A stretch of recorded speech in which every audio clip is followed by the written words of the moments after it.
जय श्री राम। नमो नारायण। हर हर महादेव। नवरात्रि का 9वां दिन, आखिरी दिन, माँ सिद्धिदात्री स्वरूप।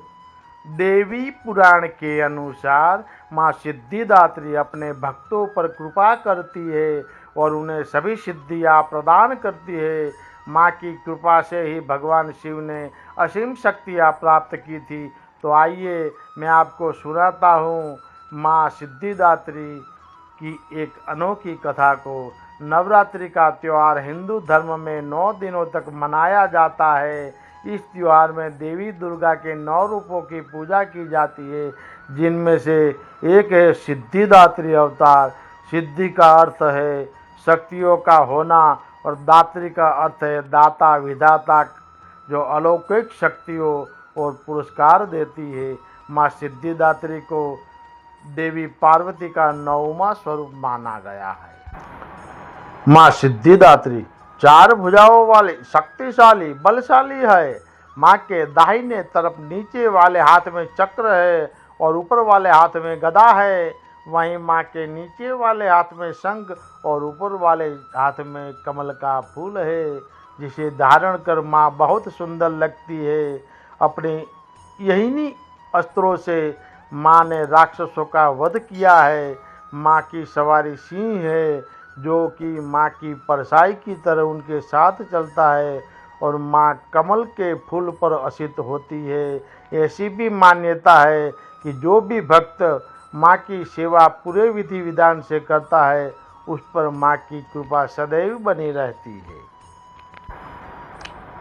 मान्यता यह भी है कि भगवान शिव का आधा शरीर माँ सिद्धिदात्री से जुड़ा हुआ है। एक समय की बात है जब ब्रह्मांड में केवल अंधेरा था, तब माँ कुष्मांडा, जिनकी पूजा नवरात्रि के चौथे दिन की जाती है, उन्होंने त्रिदेव यानी भगवान शिव, भगवान ब्रह्मा और भगवान विष्णु की रचना की और उन्हें सृष्टि के निर्माण का कार्य दिया था। तभी ब्रह्मा जी को सृष्टिकर्ता, विष्णु जी को पालन करता और शिव जी को संहारक का कार्य सौंपा गया। एक बार शिव जी ने माँ कुष्मांडा से प्रार्थना की और उन्हें पूर्णता प्रदान करने की विनती की। तभी माँ कुष्मांडा ने और एक देवी की रचना की, जिन्हें सिद्धिदात्री यानी सिद्धियों की प्रदाता कहा जाता है। माँ सिद्धिदात्री ने शिव को 8 यानी अष्ट सिद्धि के साथ 18 सिद्धियों का आशीर्वाद दिया। इन 18 में न केवल अष्ट सिद्धि यानी 8 सिद्धियाँ शामिल थी, बल्कि 10 और सिद्धियाँ भी शामिल थी, जो भगवान कृष्ण द्वारा परिभाषित माध्यमिक सिद्धियाँ थी। इसके बाद भगवान ब्रह्मा जी को ब्रह्मांड में जीवन बनाने के लिए एक पुरुष और एक महिला की जरूरत थी। इसीलिए माँ सिद्धिदात्री ने स्वयं को भगवान शिव के आधे शरीर से जोड़ लिया। शिव का वह स्वरूप जहाँ आधे स्त्री और आधे पुरुष को अर्धनारीश्वर कहला जाता है। माँ सिद्धिदात्री की रामनवमी के दिन पूजा की जाती है।